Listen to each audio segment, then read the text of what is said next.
सभी लोग विचारों की स्थिरता और दृढ़ता के लिए भावनाओं का अभ्यास कर रहे हैं। संसार की नश्वरता, मृत्यु की अनिवार्यता और मृत्यु से बचाने वाला कोई नहीं है, ये मर्म भेदी सच्चाई सुख दुख और राग द्वेष का नाम ही संसार है, जिसमें हम अपने अपने कर्मों का फल अकेले भोगते हैं। शरीर कितना भी हमारे निकट हो, लेकिन फिर भी वो हमसे जुदा है, नाशवान तो है ही, अपवित्र भी है। उसमें न अभिमान करना चाहिए, न उसमें आसक्त होना चाहिए और न ही उससे द्वेष भाव रखना चाहिए, बल्कि उस देह का आत्म कल्याण के लिए सदुपयोग करना चाहिए। ये विचार हमारे जीवन को अच्छा बनाने में तब कारण बनते हैं जब इन विचारों में स्थिरता और दृढ़ता हो। हम सुबह से शाम तक मन, वाणी और शरीर के माध्यम से निरंतर कर्म करते रहते हैं।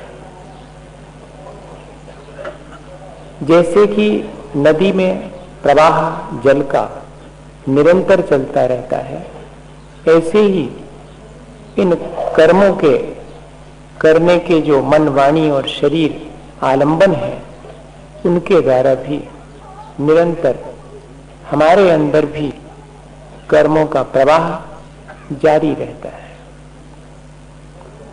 जो जोगन की चपलाई ताते भय आश्रो भाई। कर्मों के निरंतर प्रवाह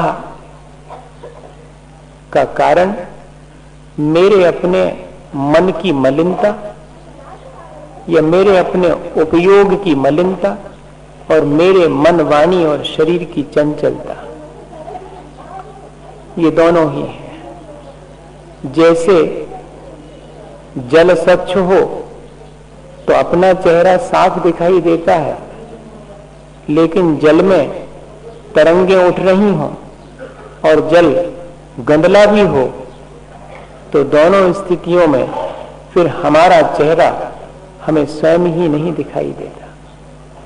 ऐसे ही अगर मन, वचन, काय की चंचलता हो तरंगों की तरह और उपयोग में मलिनता हो गंदे जल की तरह, तो हमें जैसे अपना मुख दिखाई नहीं देता जल में, ऐसे ही ऐसी योग और उपयोग की दोनों की मलिनता और चंचलता के चलते हमें अपने आत्म स्वरूप का दर्शन नहीं हो पाता और हम निरंतर अपने संसार को बढ़ाते चले जाते हैं। दो चीजें स्पष्ट हो गई कि मेरे मन, वचन, काय की चंचलता, मेरे उपयोग की मलिनता, ये निरंतर मेरे संसार बढ़ाने में कारण है। तो ये तो मेरे लिए हानिकारक है। इसलिए दूसरी लाइन लिखना पड़ी कि जो जोगन की चपलाई ताते भय आश्रव भाई। लेकिन आश्रव दुखकार घनेरे। अगर इस तरह की इस प्रक्रिया को मैं निरंतर बनाए रखूंगा तो ये तो संसार बढ़ाने की प्रक्रिया है जो अत्यंत दुखदाई है। तब बुद्धिवंत तिन्हें निर्वेरे। जो बुद्धिमान जन हैं वो ऐसा विचार करके अपने अंदर क्या भावना लाते हैं कि मुझे इससे बचना चाहिए। इतना यह जो भाव है वो दृढ़ हो जाए। मुझे आश्रय हानिकारक है, संसार बढ़ाने वाला है और दुखदाई है, ये विचार का एक पहलू है, और उसी विचार का पोषण करने वाला दूसरा पहलू है कि मुझे ऐसी दुखदाई और संसार बढ़ाने वाली प्रक्रिया का समर्थन नहीं करना चाहिए, उससे बचना चाहिए। अभी तो होता ये है कि मेरा मन, मेरी वाणी, मेरा शरीर निरंतर कोई ना कोई उद्यम करने में ही अपना भला जानता है, और उपयोग तो मिथ्यात्व और मोह के द्वारा निरंतर मलिन हुआ ही है। सो उपयोग की निर्मलता के लिए और मन वाणी शरीर की सक्रियता को कम करने के लिए मुझे उपाय करना चाहिए, वही श्रेष्ठ है। क्या उपाय करना चाहिए ये जुदी बात है, लेकिन मुझे उपाय करना चाहिए। ये मेरे भीतर एक भाव, कोई बात नहीं, छोटा सा है वो, सावधानी, उसको धीरे से छूना मत आप उसको, नहीं तो वो चिड़िया उसको नहीं, कागज से लेना, बस ठीक जाओ। तो उपयोग की मलिनता मेरी बढ़े नहीं, और मेरे मन वाणी और शरीर की चंचलता कमती हो, ये निरंतर विचार बना रहे।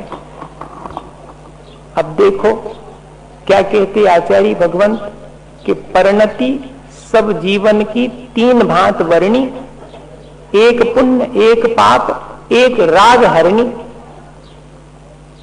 अब उपयोग की दशा तो मेरी 3 प्रकार से निरंतर होती रहती है।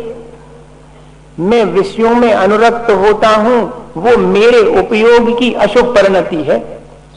मेरे मन में जब जप तप स्वाध्याय भगवान की पूजा अर्चना का भाव उत्पन्न होता है, जो धर्म के प्रति मेरा अनुराग होता है, वो मेरे उपयोग की शुभ अवस्था है। और जिन क्षणों में मैं समता भाव रखता हूं, राग द्वेष से रहित अवस्था को प्राप्त होता हूं, वो उपयोग की शुद्ध अवस्था है। तो उपयोग की शुद्ध अवस्था तो 5 पापों का त्याग किए बिना, 5 महाव्रतों को धारण किए बिना, और 5 महाव्रतों को धारण करने के साथ साथ 3 गुप्ती में लीन हुए बिना उपयोग की शुद्धता तो आएगी नहीं। अब मेरे हिस्से में 2 चीजें आई, एक शुभ है और एक अशुभ है। मेरे उपयोग में भी और मेरे योग में भी, दोनों में ही शुभ अशुभपना निरंतर बना रहता है सुबह से शाम तक। वह जो शुद्ध आत्म स्वरूप है, उसका तो सिर्फ मेरे श्रद्धान मात्र है। अभी तद्रूप मेरी परिणति तो हुई नहीं है। परिणति तो निरुपरागा शुद्धोपयोगा, परिणति तो मेरी जब राग देश से रहित होगी तब वह शुद्ध अवस्था प्राप्त होगी। लेकिन मेरी तो सुबह शाम परिणति शुभ अशुभ रूप ही होती है, चाहे मन वचन काय की परिणति हो, चाहे मेरे उपयोग की परिणति हो। उपयोग ज्ञान दर्शन रूप है, मन वचन काय ये तो कर्माधीन है, ये ध्यान रखना। योग और उपयोग में थोड़ा अंतर है। मन वचन काय जो कि कर्माधीन है, वे सब योग की अवस्थाएं हैं 3, और उपयोग तो मेरे चेतना की ज्ञान दर्शन की परिणति है। चैतन्य अनुविधायी परिणाम उपयोग, चेतना की जो परिणति है वो उपयोग है। उसमें मलिनता और शुद्धता कैसे आती है, शुभ अशुभपना कैसे आता है, ये जरा सा विचार करें। मेरे मन में जब सच्चे देव गुरु शास्त्र के प्रति श्रद्धान होता है, 7 तत्वों का जैसा स्वरूप भगवान अनंत ने कहा है उस पर मेरा श्रद्धान होता, मेरी आत्मा पर पदार्थों से भिन्न है जब ऐसा आपा पर का भेद विज्ञान होता, मेरे भीतर की अनंतानुबंधी कषाय और मिथ्यात्व की परिणति नष्ट होती, तब मेरे भीतर जो निर्मलता आती है वो है उपयोग की शुभ अवस्था। और जब तक ये प्राप्त नहीं हुई, यानी जब तक मुझे दृष्टि की निर्मलता या सम्यक दर्शन नहीं हुआ, तब तक मेरे उपयोग की परिणति तो अशुभ ही है। भले ही मैं मन वचन काय की शुभ क्रियाएं चाहे जितनी करूं, मेरे योग में तो शुभपना हो सकता है, लेकिन उपयोग में शुभपना तो मोह के जाने पर होता है। इसलिए फिर क्या लिखा, मोह नींद के जोर जगवासी घूमे सदा, कर्म चोर चहूं और सर्वस लूटे सुध नहीं। तब इस परिणति, मोह की परिणति के कारण मेरे उपयोग में जो अशुभपना है, उसके कारण तो निरंतर मुझे कर्मों का प्रवाह होता ही रहता है। मैं बाहर से थोड़ा बहुत अपने मन वाणी और शरीर को संभाल भी लूं तो उससे कोई ज्यादा लाभ नहीं होता। लाभ होता भी है तो इतना ही होता है कि मेरे कुछ पुण्य संचित हो जाता है, लेकिन पाप यथावत बना रहता। अगर मेरे उपयोग में निर्मलता आ जावे तो मेरे अंदर बैठे हुए अज्ञान का तो अंधकार हटता ही है, और साथ में मुझे प्रकाश भी प्राप्त होता है, जिसकी ज्योति में मुझे अपना आत्मा स्वरूप दिखाई पड़ता है। ये जरा बारीक सी बात है, थोड़ी सावधानी रखना पड़ेगी इसको समझने में। अब तो बहुत दिन हो गए अपन को अभ्यास करते करते, तो थोड़ा अभ्यास बढ़ाना चाहिए कि क्या स्थिति मेरे भीतर निर्मित होती है। ये विचार करें हम, हमारे मोह के कारण हम जो भी मन वचन काय की क्रियाएं करते हैं, वे मन वचन काय की क्रियाएं मेरे भीतर के अंधकार को नहीं हटा पाती। मात्र कुछ थोड़ा सा पुण्य का संचय होता है, लेकिन कर्मों की निर्जरा मेरी नहीं होती। मेरे उपयोग में अगर शोभना है, अर्थात दृष्टि निर्मल है, अगर मेरा मोह हट गया है, मिथ्यात्व घट गया है, तब जाकर के मेरे योग में पवित्रता आएगी, तब शुभ का आश्रय होगा, साथ में कर्मों की निर्जरा होगी। अब जरा ये शुभ अशुभ दोनों प्रकार के आश्रय को और थोड़ा समझ लें तो थोड़ी आसानी हो जाए, क्योंकि यह दोनों रूपों में कर्मों का प्रवाह चलता रहता है। मैं जिस कमरे में रहता हूं, उस कमरे में दो खिड़कियां बनी हैं, दोनों विपरीत दिशाओं में बनी हैं। मैं चाहता हूं कि दोनों से अच्छी हवा आवे, लेकिन एक तरफ की खिड़की खोलता हूं तो उस तरफ तो जो है पता नहीं किसने कचरा डाल दिया है, मैंने ही तो डाला था, भूल जाता हूं मैं। सो उस कचरे का ढेर है जिस पर हवा टकरा कर आती, सो गंदी होकर के आती है, मेरे कमरे में गंदी हवा भर जाती है। दूसरी खिड़की भी साथ में खुलती है, उससे बगीचा जो मैंने लगा रखा है उसके फूलों से सुंदर खुशबू भी आती है, पर वो मिल करके गड्ढमड्ढ हो जाती है। सो जब हवा का प्रवाह अधिक होता है पाप की तरफ से, तब मेरा पुण्य तो अल्प फल दे करके मुझे और निकल जाता है। अरे यह क्रम तो निरंतर देखने में आता है कि जरा थोड़ी देर को सुख मिलता है, उसके बाद में दुख की अवस्था आ जाती है। किसी को थोड़ा सा दुख होता है और पूरे भौतिक सुखों में ही जीवन व्यतीत हो जाता है। ये मामला मेरे शुभ शुभ प्रवाह का ही है और कुछ नहीं है। अब शुभ अशुभ के प्रवाह पर मैं अंकुश कैसे लगाऊं, तो जरा पहले समझ तो लूं कि इसमें से अशुभ का प्रवाह और शुभ का प्रवाह कैसे चलता है। वैसे आश्रय भावना भाते समय आश्रय के कारणों पर विचार करना उतना महत्वपूर्ण नहीं है, जितना इस बात का विचार करना कि यह सब मेरे लिए हानिकारक है। मुख्य तो इतनी बात है। जब भी आश्रय भावना का विचार करें तो दुख कार घनेरे, यह तो मेरे लिए बहुत दुखदाई है। और जो चीज दुखदाई है सो कोई से नहीं कि अपन को पूछने पड़त के का भैया जा करें कि न करें, अपने आप तय हो जाता मन के भीतर के न करें, क्योंकि दुखदाई है। इसलिए ये नहीं कह रहे कि करो न करो, बस ये कह रहे हैं कि ये भावना तो अंदर से आनी चाहिए कि दुखदाई है, फिर वो की बात को काम तो आसान हो जाए। अबे तो जो लगता ही नहीं है कि संसार में दुख है, जो दिन लगन लगे उतना पैसे बाहर निकल भी की गैल अपने आप मिल जाएगी। अब तो दूसरे से पूछते हैं कि का भैया कौन रास्ता से जाने। क्यों पूछना पड़ रहा है? क्योंकि भीतर में अभी वैसा भाव ही उत्पन्न नहीं हुआ। तो हम ये विचार कर लें कि यह जो प्रवाह है मेरे लिए दुखदाई है, इस प्रवाह से मुझे बचना चाहिए। अशुभ का प्रवाह और शुभ का प्रवाह दोनों ही मेरे ही कर्मों से होने वाली स्थिति है, कोई बाहर से नहीं होती। पहली चीज, कोई मुझे शुभ अशुभ कर्म का फल देता हो या कोई मुझे शुभ अशुभ कर्म करने के लिए प्रेरित करता हो, यह तो सिर्फ बाह्य दृष्टि है। अंतरंग में मेरे ही कर्मों का निरंतर उदय मुझे और अधिक शुभ अशुभ करने के लिए प्रेरित करता है। मेरे वर्तमान के पुरुषार्थहीनता, वातावरण और मेरे मोह का उदय, ये सब मिलकर के मुझे शुभ अशुभ दोनों में लगाए रखते हैं। सुबह से शाम तक प्रवाह को बनाए रखते हैं। तब मैं क्या करूं? अपने पुरुषार्थ को संभालूं, अपने अज्ञान को हटाने का उपाय करूं। वातावरण मेरे हाथ में नहीं है। मेरे हाथ में मेरा मोह है और मेरे हाथ में मेरा वर्तमान का पुरुषार्थ है।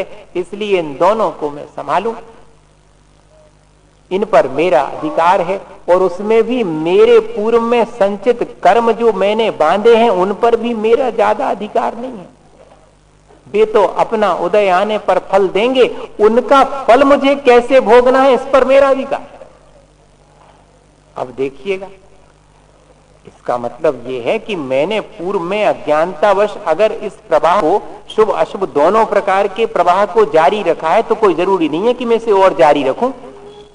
अगर मुझे ये समझ में आ गया है कि ये प्रवाह मेरे लिए दुखदाई है, तो मैं इसे रोकने के लिए क्या करूं?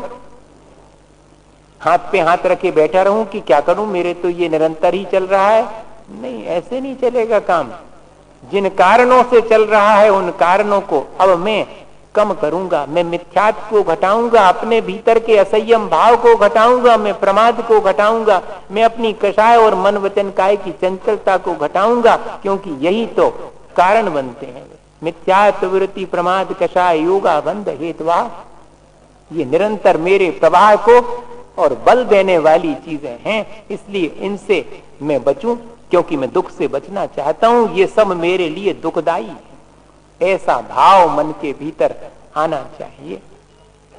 बात थोड़ी सी कठिन है, एक उदाहरण से समझ में आए चाहे आ सकती है। एक भैया जी हते सो बाबा जी के पास पहुंचे, कहने बाबा जी को मंत्र तो दे दो। भाई क्या करोगे? कहती जिससे देवता हमारे बस में हो जाए। कहले दे देंगे, पहले जा बताओ तुम्हारे नौकर चाकर हैं तुम्हारे बस में? कहले हम भी कोनो बात नहीं मानत हमारी। अरे तो भाई तुम्हारे परिवार के जन तो मानते होंगे, वे तो होंगे बस में। कहते वे भी नहीं है। तो लड़के का क्या हिसाब है? कहले वो तो और ही नहीं मानत हमारी बात। कहले चलो कोई बात नहीं, तुम्हारा मन तो तुम्हारे बस में है। कहले वो को भी भरोसा नहीं है, तो जाओ फिर कोनो मंत्र नहीं है तुम्हारे लाने का, देवता बस में करोगे। आया समझ में? ये स्थिति हमारे साथ भी है। हम दूसरे के लिए चाहते हैं कि ये सब स्थितियां ठीक हो जावें। क्या करें? संसार ही ऐसा है जिसमें निरंतर मुझे शुभ अशुभ परिणाम होते रहते हैं। इससे काम नहीं चलेगा। मुझे स्वयं जो है अपने योगों की चंचलता और अपने उपयोग की मलिनता को हटाने का पुरुषार्थ करना पड़ेगा। और वो पुरुषार्थ, उस पर श्रद्धान तो हो जाए कम से कम कि हाँ करना है मुझे। एक भावना तो उत्पन्न हो जाए कि मुझे ये काम करना है। कैसे करना है वो अपन फिर चर्चा करेंगे, लेकिन करना है मुझे। और उसमें दोनों में से भी मैं पहली दृष्टि में तो देखूंगा तो पुण्य और पाप दोनों ही प्रवाह हैं, लेकिन दोनों प्रवाह में थोड़ा अंतर है। वह अंतर भी मेरी दृष्टि में स्पष्ट रहे, क्योंकि अभी जब तक मेरे हाथ में अपनी शुद्ध परिणति नहीं आई है, वो मेरा लक्ष्य है। उस लक्ष्य तक पहुंचने के लिए मुझे करना क्या पड़ेगा? मुझे शुभ अशुभ में से एक चुनना है। तो शुभ अशुभ में से जब चुनना हो तो जरा दोनों पे विचार करना पड़ेगा। पाप तो सर्वथा हे है, और जो पुण्य है जिसका आश्रय होता है उसे भी आचार्य भगवंतों ने हे कहा है, लेकिन कथनचित हे है तो कथनचित उपादेय भी है।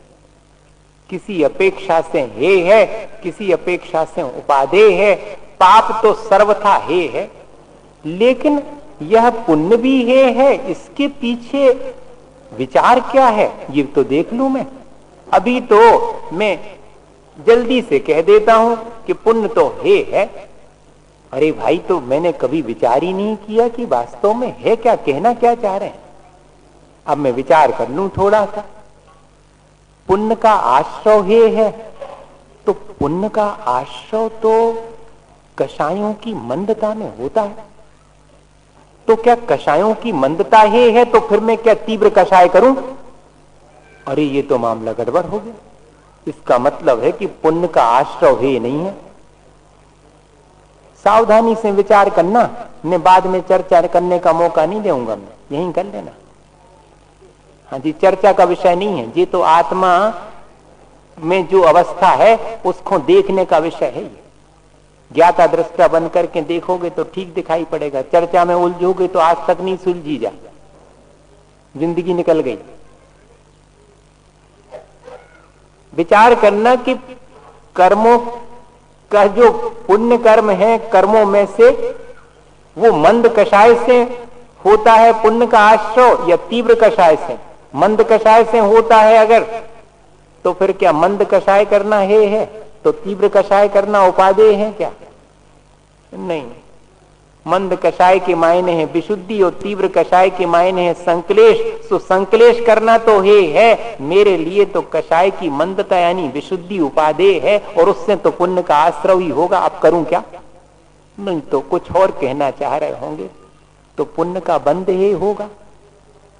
अरे भाई, पुण्य का बंध भी जो है वो तो 13वें गुण स्थान तक चलता रहता है। अनंत अवस्था में भी 13वें गुण स्थान में पुण्य का आश्रय होता रहता है, पुण्य का बंध होता रहता है। इसका मतलब है कि पुण्य का बंध भी है नहीं है, तो फिर क्या चीज है? अब एकदम ने पछ है, आखिरी में पछ है। अब तो भीतर बिल्कुल नहीं जा रही हुई है। हाँ बिल्कुल घुसे नहीं, वह बिल्कुल हमें मालूम है, क्योंकि हमारी नहीं घुसी वर्षों, तो 1 मिनट में कैसे घुस जाएगा? तो थोड़े दम साधे बैठो, आखिरी में देखेंगे जो होगा। उन्हें घुसे तो कोई बात नहीं, जिंदगी तो न कर गई और न कर जे। मनो जो बात है उसको विचार तो करना पड़ेगा, ऐसे तो नहीं ठंडे बस्ते में डालना पड़ेगा कि भैया हे है सो छुट्टी बटी अपन को क्या करने, हे है कह दे। नहीं, ऐसे नहीं चलेगा काम। विचार आज करने बैठे आश्रय का, तो आश्रय तत्व के साथ आश्रय भावना का भी विचार कर रहे हैं, अकेले आश्रय तत्व का विचार नहीं है। मैं विचार तो कर लूं कि हे जो चीज है और जो उपादेय है वो मेरे स्पष्ट तो हो जावे, तो चलो फिर मैं आगे बढ़ता हूं। पुण्य का संवर हे है क्या? अरे भाई, पुण्य का संवर तो ऊंचे गुण स्थान में होता है, और संवर तो कभी हे हो नहीं सकता है, इसलिए पुण्य का संवर भी है नहीं। तो क्या निर्जरा पुण्य की है क्या? अरे कैसी बात करते हो भाई, पुण्य की निर्जरा कहीं हे होती है? पुण्य की निर्जरा हे कैसे हो सकती? तो ये भी नहीं है हे। अरे तो चलो पुण्य के कार्य हे होंगे। अरे नहीं भाई, रोज स्वाध्याय करता हूँ, पूजा पाठ करता हूँ, सब पुण्य के कार्य हैं, तो इनको मैं हे नहीं कह सकता। अब क्या करूं, आपने तो बहुत मुश्किल में डाल दिया। तो क्या पुण्य का फल ही है? कहती पुण्य के फलस्वरूप तो जिनवाणी का स्वाध्याय करने की क्षमता मिली, सच्चे देव गुरु शास्त्र का सत्संग मिला, मुझे मनुष्य की देह मिली, मनुष्य पर्याय मिली, ये मेरे पुण्य का फल में हे कैसे कह दूं? अरे भाई, 6 बातें तो हो गई, क्या कहना चाहते? ने पुण्य का आश्रय, ने पुण्य का बंध, ने पुण्य की संवर, ने निर्जरा, ने पुण्य के कार्य, ने पुण्य का फल, तो बचा क्या? कहते पुण्य के फलस्वरूप इंद्रिय सुखों की आकांक्षा और उनमें आसक्ति होना है, लेकिन इतनी छोटी सी बात जिंदगी निकल जा तो समझ में नहीं आए। जहां ये कहा जावे कि पुण्य है सो क्या समझना इतना ही समझना कि मेरे पुण्य के फलस्वरूप मिलने वाली भौतिक सुख सुविधा की सामग्री में आसक्ति और आवे इस बात की आकांक्षा, ये मेरे लिए संसार बढ़ाने वाली है। इतनी सी बात है। और बाकी ने पुण्य के कार्य हैं, न पुण्य का संवर निर्जरा है, न पुण्य का फल है। पुण्य के फल स्वरूप तो पुण्य और पाप की चर्चा कर पा रहे हैं। अब पाप को उदय आ जावे तो पुण्य पाप की चर्चा सुनवी तक में मनने लगे। इतना तो पुण्य पल्ले में होना चाहिए जिससे पुण्य पाप की चर्चा कर सके। तो देखो अपने पुण्य का उदय चल रहा है, जब तो पुण्य पाप की चर्चा पे इतनी आसानी से विचार कर रहे हैं। तो इससे क्या चीज सामने आई? आखिरी में यही सामने आया कि मेरी ये जो विषया शक्ति है, मेरी जो ये पंचेंद्री के विषयों की आकांक्षा है, वो सबसे पहले मेरे लिए त्याग करने योग्य है, वो मेरे लिए हे है। और वही आसक्ति मेरा मोह, और वही जो आकांक्षा है वो मेरी चंचलता। वहीं वापस लौट के आए कि मेरा अपना मोह और मेरे अपने योग की चंचलता, यही मेरे संसार बढ़ाने वाली है। बताइए, मुझे उसे ही घटाने का पुरुषार्थ करना चाहिए, उसे भला नहीं मानना चाहिए। उसे अगर मैं भला मानूंगा तो ठीक नहीं होगा। लेकिन धर्म के कार्यों को भी मुझे हे न मानना चाहिए, जिनसे कर्मों की निर्जरा और पुण्य का आश्रय होवे, वे सारी क्रियाएं हे नहीं है। सो भगवान की पूजा, भक्ति, स्वाध्याय, ये सब मेरे शुभ के आश्रय में कारण हैं। अगर सम्यक दर्शन के साथ में मैं ये सारी क्रियाएं करता हूं तो ये पुण्य के आश्रय के साथ साथ मेरे खोटे कर्मों की निर्जरा में भी कारण बनती हैं। ये बात जुदी है कि कोई सच्चे देवगुरु शास्त्र पर श्रद्धा किए बिना, आपा पर के भेद विज्ञान के बिना और मन वचन काय की शुभ क्रियाएं भी घनी करे तो भी बाके अकेला पुण्य का आश्रय होवे है, निर्जरा तो कोई नहीं। सो संसार ही बड़ा। तो ऐसे पुण्य को तो निरतिशय पुण्य कहते हैं। वह जो सम्यक दृष्टि का पुण्य है वो सातिशय पुण्य है, जो कि कर्मों की निर्जरा का कारण है। मुझे क्या करना चाहिए?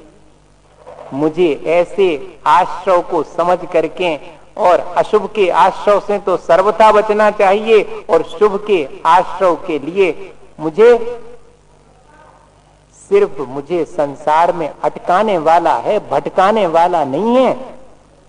उस अटकन को दूर करने के लिए मुझे अपने समता भाव का अभ्यास करना है, ताकि मैं शुभ अशुभ दोनों परिणामों के बीच और समता रख सकूं।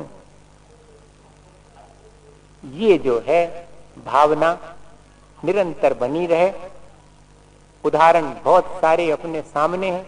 महाराज तो अपने लिए यही काम आसान करते हैं। अपन भले ही उसको किस्सा कहानी समझे भैया, सो समझते रहे। ये तो प्रथमान योग के दृष्टांत हैं, जो हमारे उपयोग की परिणति से होने वाले फल को प्रदर्शित करने वाले। कि उपयोग की अशुभ परिणति का फल क्या है, उपयोग की शुभ परिणति का फल क्या है, और उपयोग की शुद्ध अवस्था में क्या स्थिति घटित होती कि वो देखो, उनने मुनि दीक्षा ली और वो चले गए और वो ध्यान किया और वो केवल ज्ञान ले। बात चर्चा तो एक लाइन की है, लेकिन पहले तो उनके जीवन के अशुभ और शुभ परिणति का जो संघर्ष चलता है उसको ही तो अपन किस्सा कहानी की तरह पढ़ते हैं। तो उसको अकेले किस्सा कहानी नहीं, ये दृष्टांत भाषे हैं। कर्णानी योग और द्रव्यानी योग का अभ्यास करने वाले को प्रथमानी योग अपनी ही उपयोग की परिणति के दृष्टांत भाषे हैं। ऐसा टोडरमल जी साहब ने लिखा। अपन विचार करें कि हम शुभ और अशुभ दोनों के दृष्टांत अपने जीवन में सामने देखते हैं, अपना स्वयं का जीवन भी दृष्टांत है। तब ऐसे में मुझे शुभ की परिणति से बच करके अशुभ की परिणति से बच करके शुभ में स्थित होना चाहिए, और शुभ को ही सब कुछ नहीं मानना चाहिए। मुझे अपने शुद्ध अवस्था का स्मरण निरंतर बना रहे कि प्राप्तव्य तो मेरा ये है, यह तो मात्र मुझे अशुभ से बच करके थोड़ी देर यहाँ ठहरने का जंपिंग बोर्ड है। जंपिंग बोर्ड जैसे कि कोई नदी में जंप करता है तो पहले किनारा छोड़ करके और 10 फुट आगे आन के वो जंपिंग बोर्ड पे खड़ा होता, फिर उछलेगा, फिर कूदेगा उसमें। अब इतनी हो हिम्मत तो अब वो किनारों तो छूटत नहीं है, पाप तो छूटत नहीं है। पहले नंबर वो जंपिंग बोर्ड छोड़वे की तो चिंता हो जाए। भैया पहले नहीं छूटे, पहले पुण्य नहीं छूटेगा, पहले तो पाप बुद्धिपूर्वक छोड़ना पड़ेगा, फिर बाद में शुद्ध अवस्था की प्राप्ति होते ही पुण्य पीछे छूट जाएगा, छोड़ने का पुरुषार्थ भी नहीं करना पड़ेगा। इसलिए जब आश्रव तत्व का और आश्रव भावना का विचार करें तो मुझे पुण्य को छोड़ने की जिद नहीं होना चाहिए, बल्कि मुझे तो शुभ को अपनाने के लिए पुरुषार्थ करना चाहिए और लक्ष्य नहीं भूलना चाहिए। नहीं तो ऐसे तो शुभ कार्य करने वाले बहुत है संसार लगे हुए, परोपकार के कार्य करने वाले, लेकिन अकेले परोपकार के कार्य करने से नहीं होगा। दृष्टि निर्मल होगी तो आपका परोपकार का कार्य आपके लिए अच्छा माना जाएगा, वरना तो अपना स्वार्थ साधने के लिए तो बहुत लोग शुभ कार्य करते हैं, तो उससे संसार ही सत्ता है, उससे परमार्थ नहीं सत्ता। ऐसा विचार करना। एक छोटा सा उदाहरण सबको स्मरण में दिला दे रहा हूं, बहुत कम प्रथमान योग के उदाहरण हम देते हैं, हमें उतनी मैंने अभ्यास भी नहीं हमारा प्रथमान योग का, पढ़ा तो हमने बहुत है लेकिन भूल जाते हम, नाम गांव ये सब हमें याद नहीं रहता। पर ये घटना बहुत उपयोगी है, याद भी रह गई। अब बाकी ने पूछिए कि उनकी मताई को कहा ना होते और उनके 6 भैया होते, उनको कहा ना होते, कौन राजा के भी का करती जा नहीं मालूम हमें। धन्य कुमार हते ये मालूम, सबको मालूम। और धन्य कुमार के पूर्व जीवन में वे अपने अशुभ कर्मों का भारी फल भोगते थे, सो गरीबी की अवस्था थी। सेठ जी जौन के थे, माने जिसने उनके पिताजी का काम किया वो तो होगा सेठ, और जी हो गए उनके थे नौकर। घर में खीर बनी है तो सब बच्चे खा रहे हैं, और धन्य कुमार का नाम था अकृत पुण्य, नहीं करे जौन ने पुण्य, पापई में जीवन निकल गया, सो नाम ही रख दिया अकृत पुण्य। सो मुझे भी खीर दो, मुझे भी खीर दो माँ, तो माँ खीर कहां से देवे, भोजनों की तो नहीं है गुंजाइश, खीर कहां से बने। बड़ी मुश्किल में जो है थोड़ा सा चावल और दूध और मीठा सेठ जी के यहां से प्राप्त करके घर में खीर बनाऊं, ऐसा उपक्रम किया। तो सबसे पहले तो मैं आहार दान देकर के ही भोजन करूं। हाँ, स्वयं भोजन करके मैं दिन भर पाप का ही आश्रव करूंगा।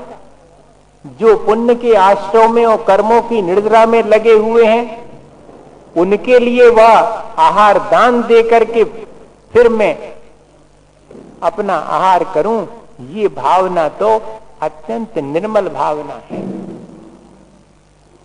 एक ग्रास हाथ पर रखना बाहर से तो देखने में छोटा सा कार्य लगता है, लेकिन उसके पीछे छिपी हुई जो बहुत भावना है, वो जो श्रद्धान है मोक्ष मार्ग के प्रति, और वो जो मोक्ष मार्ग में चलने वाले के प्रति जो सेवा का भाव है, वो कर्मों की निर्जरा और पुण्य दोनों के अर्जन का कारण ही। ध्यान रखना, ये छोटी सी प्रक्रिया दिखती जरूर है कि जो धरो थे वो भी निकल गया, का भाव कचू तो नहीं भाव, लाइन सी लगी थी तो कहने लगे देख जाते चले जाते, देख जाते चले जाते। अब 100 आदमी है तो का हो रहा हो, खेल हो रहा का? अरे ने भैया, खेल तो हम कर रहे हैं यहाँ पर 5 इंद्रिय और मन के विषयों का, इसी में लगे, उसको कभी हम खेल नहीं कहते। हम धर्म ध्यान की प्रक्रियाओं को जो है देख करके क्षण भर के लिए लगता कि ये तो खेल है, जैसे नहीं।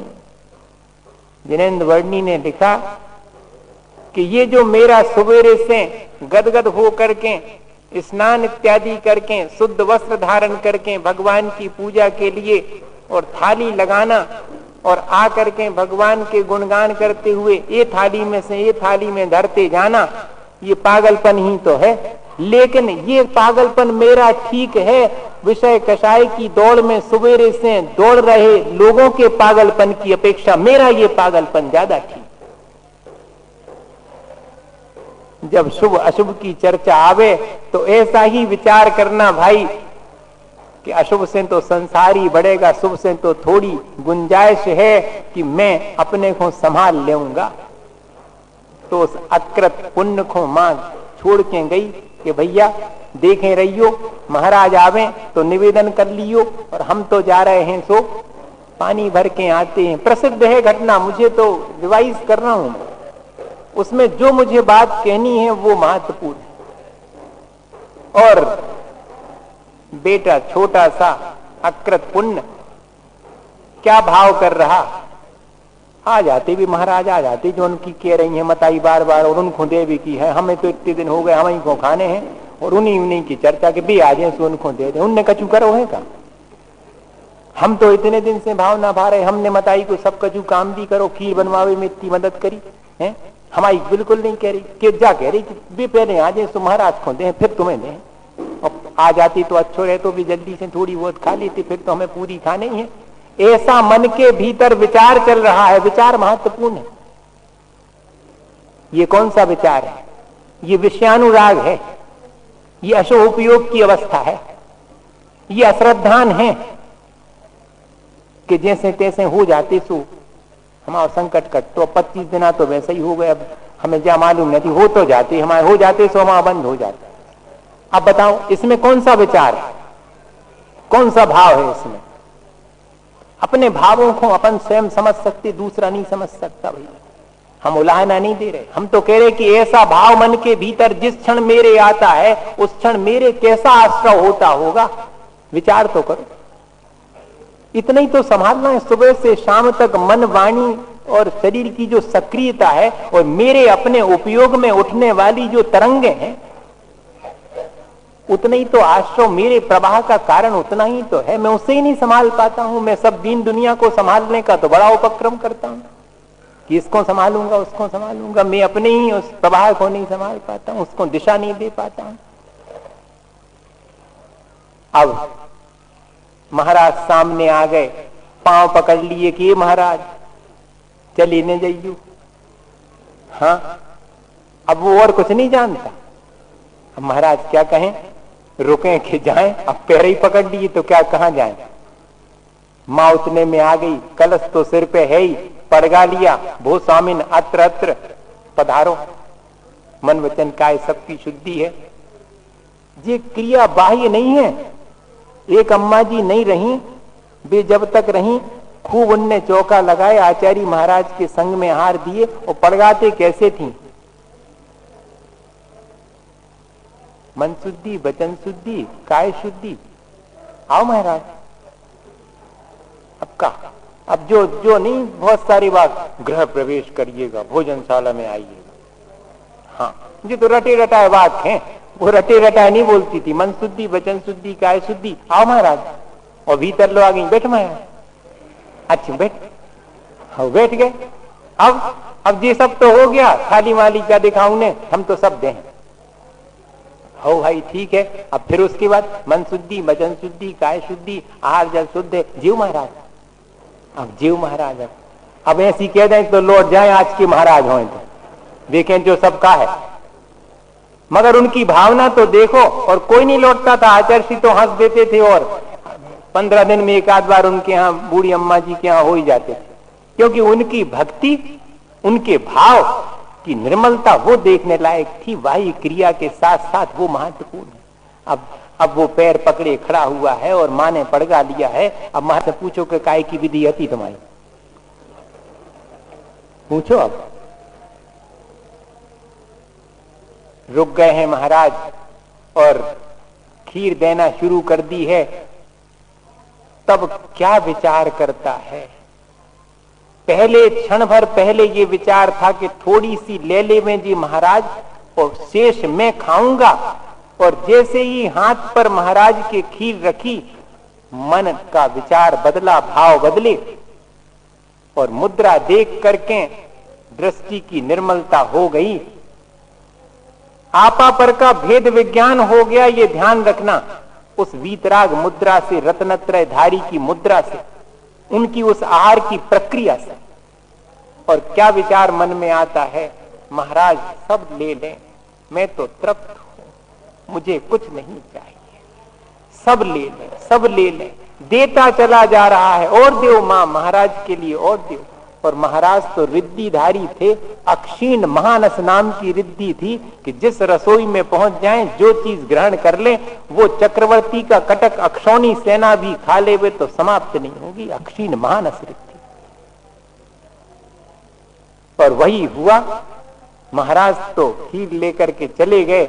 और वैसे देखा जावे तो आहार के बाद का जो संतोष है वो सब चीजों को बढ़ा देते, चीजें बढ़े चाहे न बढ़े। अब अपने पेट ही भर गए तो भी सब धरी रहे कि नहीं धरी रहे, तो कई बढ़ गई, ऐसा ले लो अर्थ। तुझे तो सामने ही देखने में आता है। आसक्ति घट गई तो चीजें ज्यादा लगने लगती, और आसक्ति बहुत हो गई तो इतनी चीजें हो तो इतनी सी लगे। वो दृष्टि निर्मल हो गई तो भाव बदल गए। उपयोग की जो निर्मल अवस्था है वो प्राप्त होने से बदल गए भाव, और पुण्य का आश्रय होने लगा। क्षण भर पहले पाप का आश्रय हो रहा था, उसी प्रक्रिया में साथ में दृष्टि निर्मल होने से उसके पाप कर्म घटे।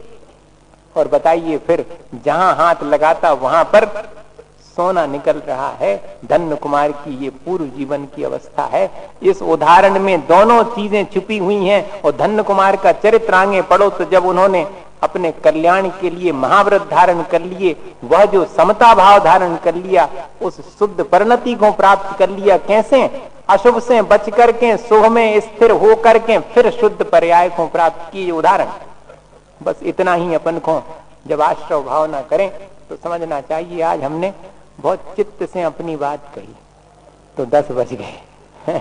अब आप जो है हमारे 15 मिनट फिर कोनो दिना काट लियो, जैसा भी करने हुई मैंने हवे तो हो गई हमारी चर्चा पूरी। बोले आचार्य गुरुवर विद्यासागर महाराज की